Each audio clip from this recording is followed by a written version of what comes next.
In this chapter, periodic classification of elements, what we're going to study is how the elements are arranged in the periodic table. Okay. In the beginning stages, there were only few elements and it was very easy to classify the elements like metals and non-metals. So in this chapter, periodic classification of elements, you're going to see the various techniques as well as various methods which the scientists have taken to arrange the elements in a specific order. So now how the elements are classified. Okay. So here the arrangements of elements into different groups. Arrangements of elements in a different groups based on their properties. What kind of properties? Maybe physical or chemical. Okay, based on their physical or chemical properties. Okay, so that is what mean by classification of elements. Okay. Currently we have 118 elements actually. Okay, but here 114 different elements are known so far. Okay, so here the day by day, one by one element is been discovered, but the names has not yet kept. Okay, so in this chapter we are going to study about the elements. Okay, so that is 114 different elements. So what were the attempts to classify these elements? Okay. So usually in a classroom, when there are students, for example, you can just take 60 students, how the teacher will arrange, either the teacher will go with height order or with the register number or with girls and boys separate. Okay, so the teacher may classify in different ways. Similarly, here also there were few attempts to classify the elements. Okay. So what are the attempts is, in the beginning stages, there were only around 30 elements. Okay, so 30 elements. And how they have classified these 30 elements is based on their physical properties. Physical properties in the sense their appearance. Okay, based on their shape and size and some basic properties. Okay, so this beginning they classified as a metals and non-metals. Okay, so metals are very hard substance and they have in basic thing they are solid in nature, solid, and some have magnetic properties also, whereas the non-metals they have totally different properties, or in simple words we can just say of other than metals. Other than metals they have just kept it as a non-metals. Okay. And later stages there occurred another kind of metals, another kind of substances which behaves as a metal as well as the characteristics of a non-metal, and they named that set of elements as metalloids. Okay, metalloids. So they have the properties of both metals as well as non-metals. Okay, they are known as what? They are known as metalloids. Okay. And the next kind of attempts was done by Dobereiner's trade. Okay, so Dobereiner's. Okay, so what this scientist done is, since there were only few elements in the sense 30 elements, the Dobereiner, okay, what he has done is he just classified in the increasing order of their atomic mass. So what is the meaning of this atomic mass? It is nothing but the mass of the specific element. In simple words, we can just say that the sum of or the total of neutrons and protons, or the mass of the nucleus, defines the atomic mass. Okay. So increasing order of their atomic mass, which means when I just add two elements mass, it should give me the third element's mass, that is average of, okay, so average, which means in the trade, okay, the atomic mass of middle element can be calculated by using, okay, by using the other two elements of that specific group. Okay, so what this Dobrynin did is he just grouped the elements in 3 3. That is what the meaning of triads. Tri means 3. Okay, he grouped the elements in a group of 3, where the 3 elements will be in increasing order of their atomic masses, and when I add the mass and I find the average of 2 elements, it should give me the mass of the middle element. Okay, that is what the concept of this law of triads. Law of triads. So what is this law of triads is, when the atomic mass, okay, the atomic mass of the middle element is approximately equal to the average atomic mass of the other 2 elements. Okay, so this is what the law of triads. Okay, so he just grouped 3 elements in the increasing order of their atomic mass, such that the middle element atomic mass is determined by finding the average of what? Average of atomic mass of the other 2 elements. But there was a defect, or there was a drawback in this particular method. So what is the drawback is, for certain number of elements, that is till 3 groups, okay, he made only 3 groups in such manner, but it couldn't be continued for the other elements. It couldn't be continued, or the other elements didn't obey this law. Okay, the other elements, other than this 9 elements, after this 9 elements, he just tried to group the next 3 elements in their increasing order of the atomic mass, but it didn't obey this particular law. Okay, it didn't obey this particular law. So that was the drawback of what? Of the law of triads. Okay. And next, the next person came. His name is Newland. Okay, so Newland, what this person did is, he just compared the arrangements of elements. Okay, arrangements of elements. He also took what? He also took the same concept, that is arranging the elements in their increasing order of the atomic mass, increasing order of their atomic masses, and he grouped 8 elements. Okay, instead of 3, he just grouped the elements into 8 elements. Okay, in one group 8 elements should be present.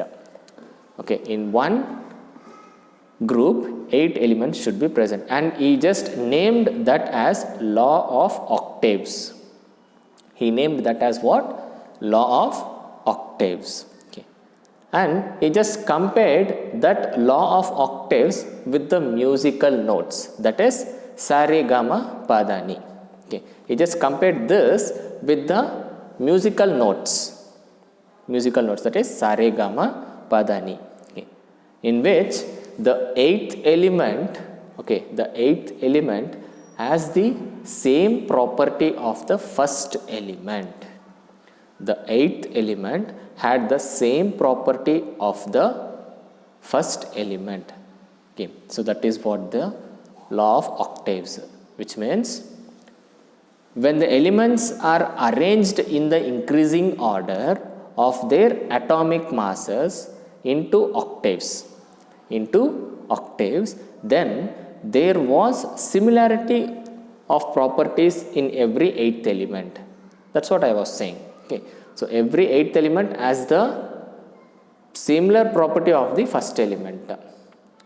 Okay, first element. For example, if I just take hydrogen and the 8th element is fluorine. Here hydrogen and fluorine have the similar properties. And the same way lithium and sodium. So lithium is the, of course, in that the second element, from there the 8th element is sodium. So lithium and sodium have the similar properties. Okay. But there was, once again, there was a drawback in the law of octaves. What was the drawback? Some elements have different properties.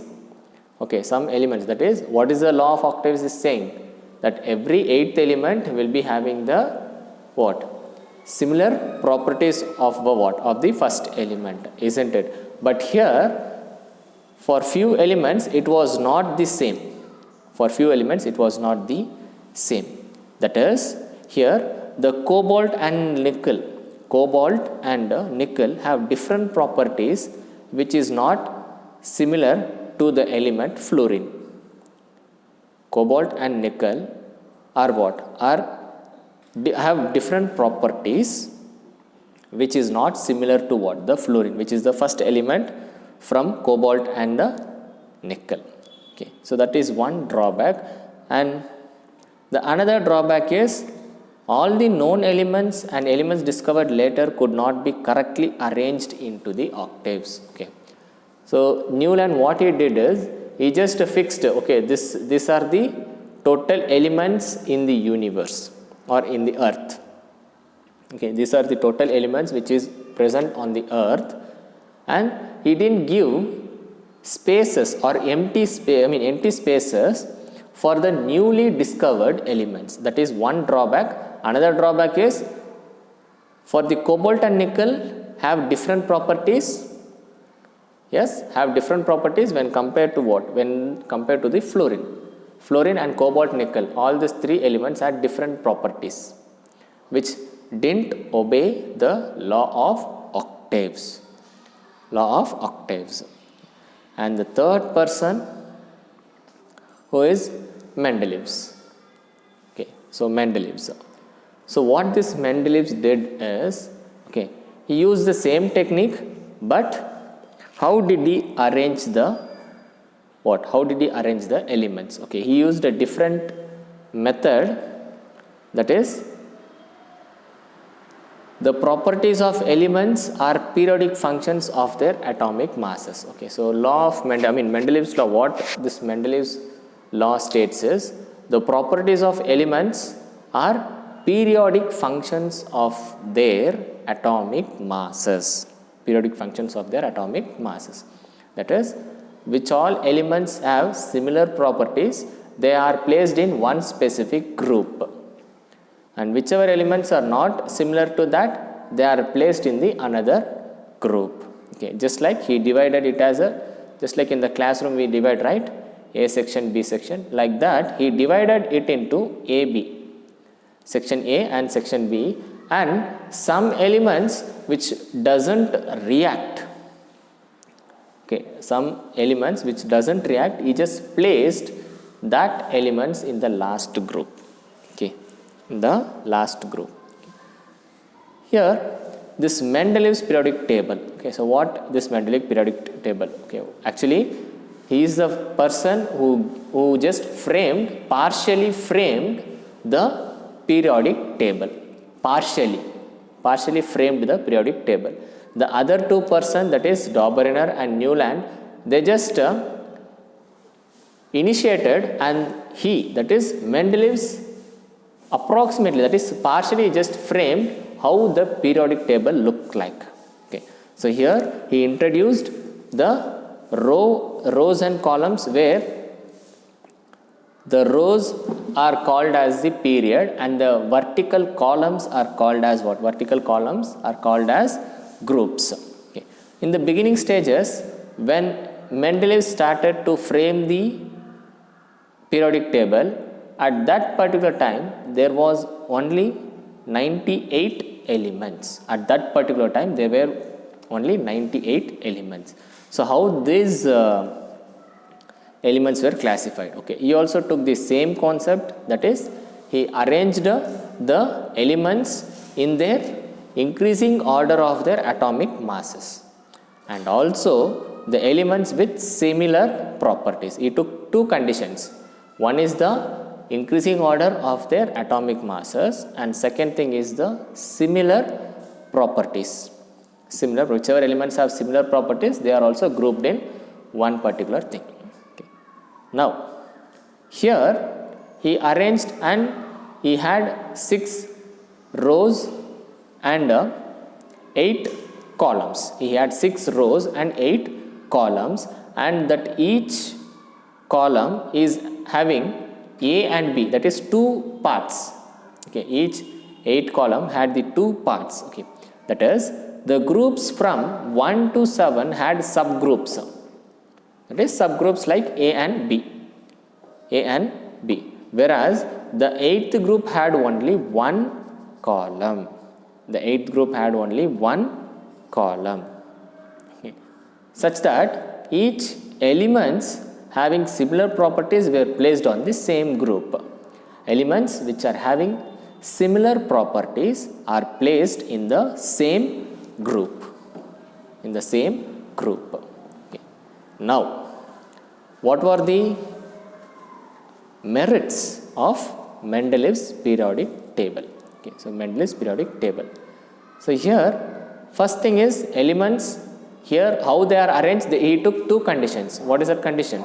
First is the atomic mass and second is the similar properties.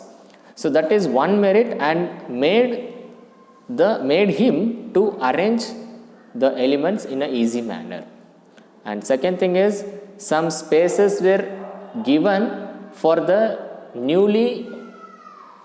that is yet to discover. That is, there were some elements which are yet to discover, so he just gave some spaces for the newly coming elements. That is second thing.